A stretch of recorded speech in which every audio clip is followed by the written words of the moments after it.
Hello, listeners and viewers. My name is Ray Rich Brown, aka Prometheus Sage, and I'd like to welcome you to the very first episode of the Think Alike podcast, where we will be discussing things like life and sharing ideas and ways we can improve our own quality of lives, and also documenting those that we will come to know and love. So you may be wondering, why am I starting a podcast? And I'll tell you.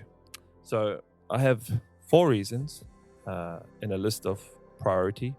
Number 1 being, I believe that this podcast platform can be a vehicle for me to achieve my ultimate life's goal. And I know a lot of people may scoff at this idea, but it is something that I'm willing to dedicate my life to in the pursuit of peace. So if I can speak to as many people as possible to understand and figure out different perspectives in life, because everyone is different, then I believe that valuable information can help me in discovering a solution for world peace. So that is my pursuit, and I look forward to doing more interviews like this and speaking to a lot of great people. Reason number 2 is I believe that I need to improve my speech. I really want to be able to articulate my thoughts clear in a way that is understood effectively. And also I want to practice to become more charismatic. Using this platform to practice speaking English, basically. Reason number 3 is I absolutely love people, I love life, and I love to travel. So I'm hoping to travel to meet people, and I also want to develop new long-lasting friendships with people, as well as reconnecting with family and friends and loved ones. So I look forward to doing that. And the 4th and last reason is I also love business. I think business can be exciting, and doing something like a podcast, you can definitely figure out ways to monetize, which is not a bad thing if you are intending to scale. And so to give an example, this basic podcast setup, I've actually invested almost, if not more than, $10,000.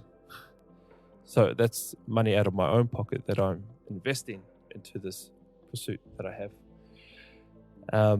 Also, I have a small team working with me, and I intend to grow that team because I cannot do this alone.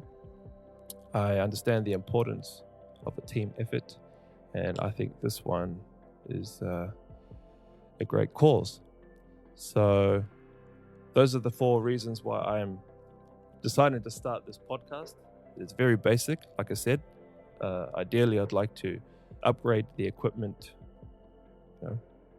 but we'll get to that. So also on another note, all the references that we will be discussing in each podcast, we are going to post on the Facebook page. So all of the videos that we discuss, or the photos, or the articles or information, just to give the audience a bit more context, is going to be posted on the Facebook page. And also bonus content and exclusive updates will be on the Instagram account for the GMD Think Alike podcast. So with all that being said and done, we can finally get into the very first episode. We have an extremely important guest. All this would not be possible if it were not for this person. And so, with that being said, ladies and gentlemen, I'd like to introduce to you the one and only Celie Brown. Thank you. It's good to be here. AKA Mum. I thought that was special. So, Mum, I just really want to treat this like... sorry, I better speak up. I just want to treat this like a way where we could share our lives to show our great grandchildren, like Sophia and Evie's great grandchildren. Hopefully they'll be watching this, they'll come across this and learn a lot about us as people. So the first question is, when were you born, where were you born, and what was it like growing up? Okay. So I was born in Auckland, New Zealand, and I was raised in Manurewa, South Auckland. I feel like I had a great childhood. Back in the day, we didn't have a lot of technology, so we just had each other to play around with, I had my twin brother, which is the man that you're named after. My namesake? That's right, Raymond Brown. Oh, not Raymond Brown, Raymond. Uncle Raymond. Yeah, Uncle Raymond. But no. Is it Raymond Punga? Raymond Punga. And we had great times. My earliest memories of us growing up was in Rewa, back in Allen Street, and we had a lot of fruit trees. So we had like pears and peaches, heaps of peach trees and apple and plum trees, and we'd have a bush up the road in our local school that we went to. And there was a big bush because it wasn't developed, so we'd climb trees, pick blackberries and wild apples. It was really great. And so could you tell me some early memories, or your earliest memory of you and Uncle Raymond as twins? As twins, we stuck together. He was like my best friend. Like, we had our neighbours that we played with, and we were only allowed to play with them once we finished our chores and everything. So always had a playmate in the house, and we got up to a lot of mischief and got a few hidings for it. Like the time when we played hide and seek, and I think it was me that found a good hiding place, and it was in the fireplace, crouched below, below the chimney. And then I found another hiding place, and that was in the corner in the lounge. Unbeknown to me, my back was full of soot, so there was a bit of a black patch there, and got a bit of a hiding over that one. But it's different times now.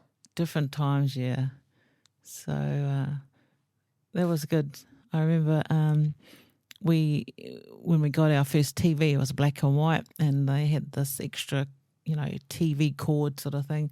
So we used that as a skipping rope because we couldn't afford rope, and we'd use a lot of outdoor things, like stockings for. I forgot what was the name of that game. So you improvised a lot. We did. Well, you had to. We had to, yeah. We used blocks of wood for building things and playing outside. Yeah, it was good. So what was Uncle Raymond like? He was a thinker, more or less like you. He was a thinker and Think alike. Pardon?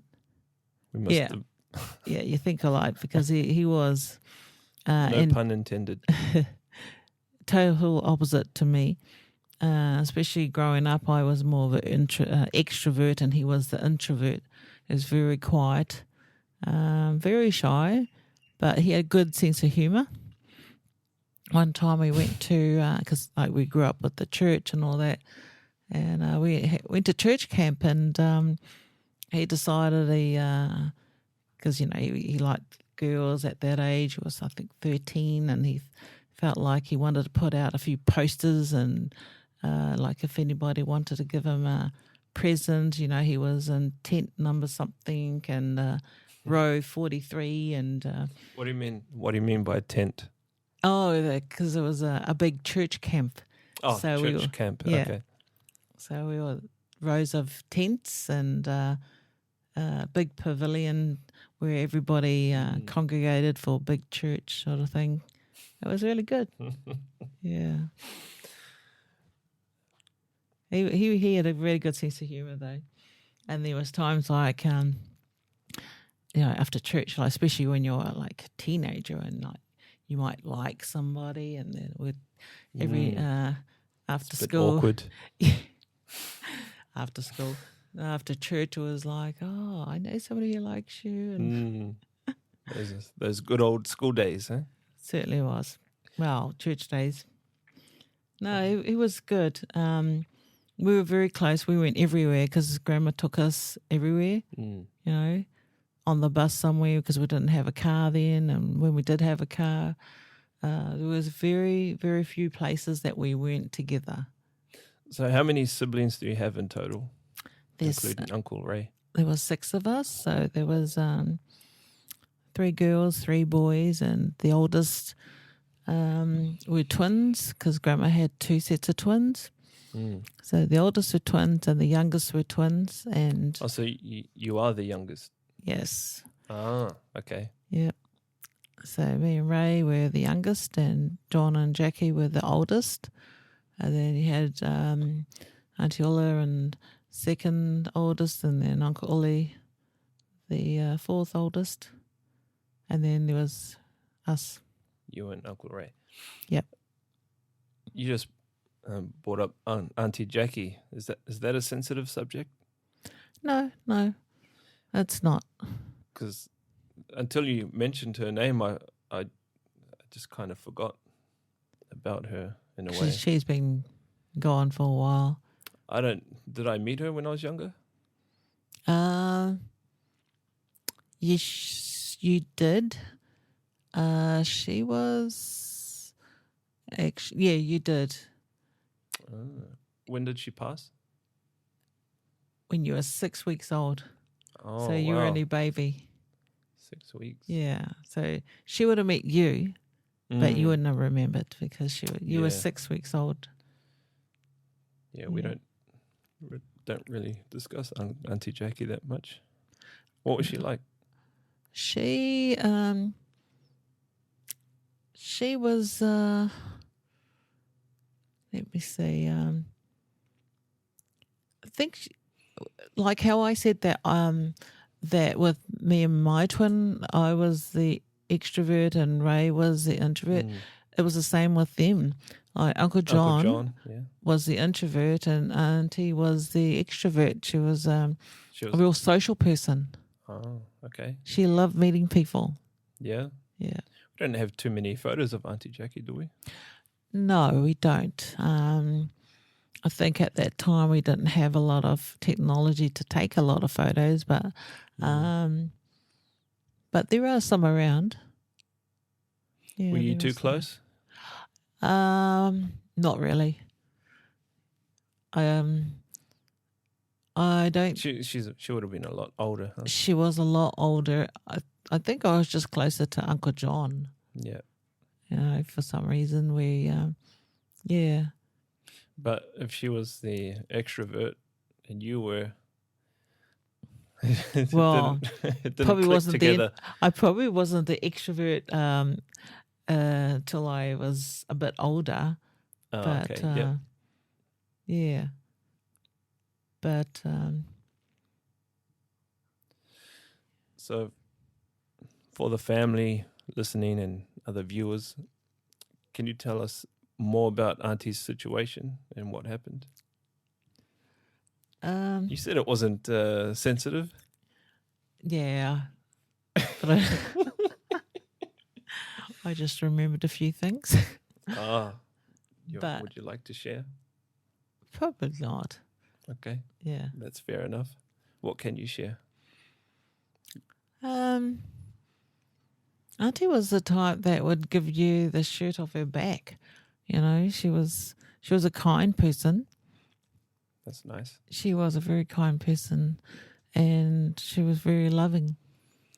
But you know, she had a few problems and lost her way.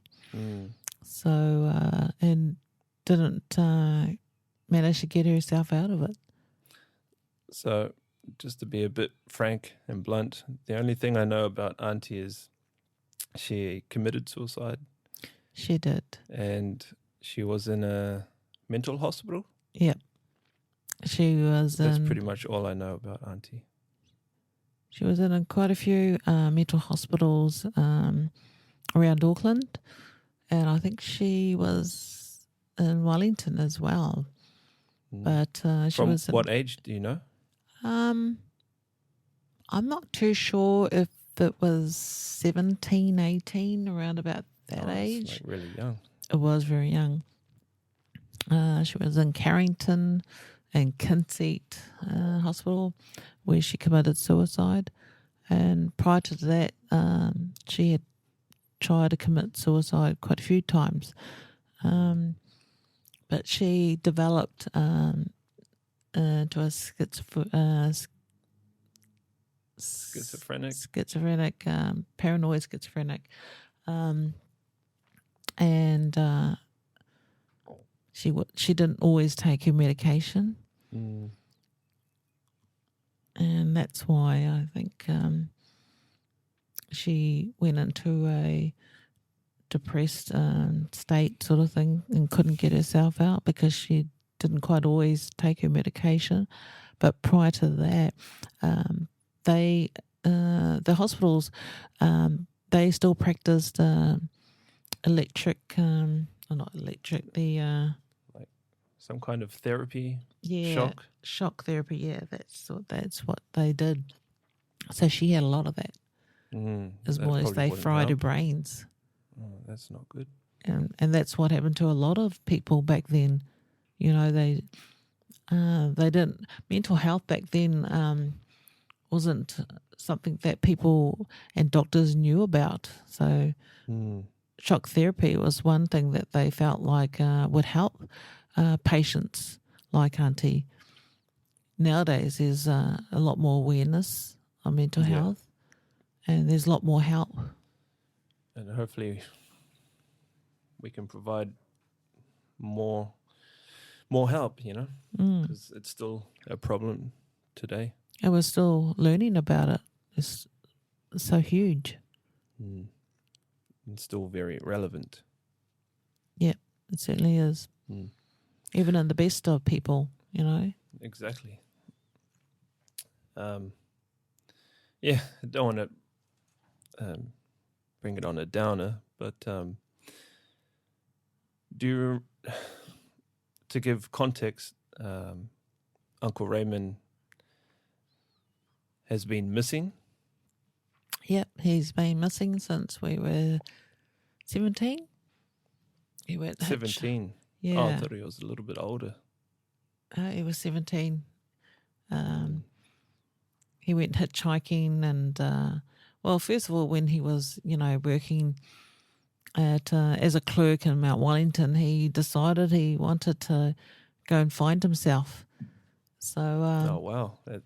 At a young age. Exactly. So he went travelling and he went hitchhiking. He really liked it.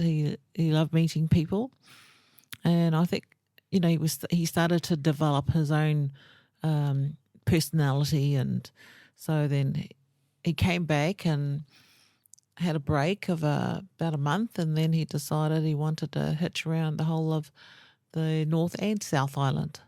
So oh, wow. Yeah. And normally he would, keep in contact with us, but like a month would go by and we didn't hear from him, and then 2-3 months, and after 2 months we started to try and see where he was,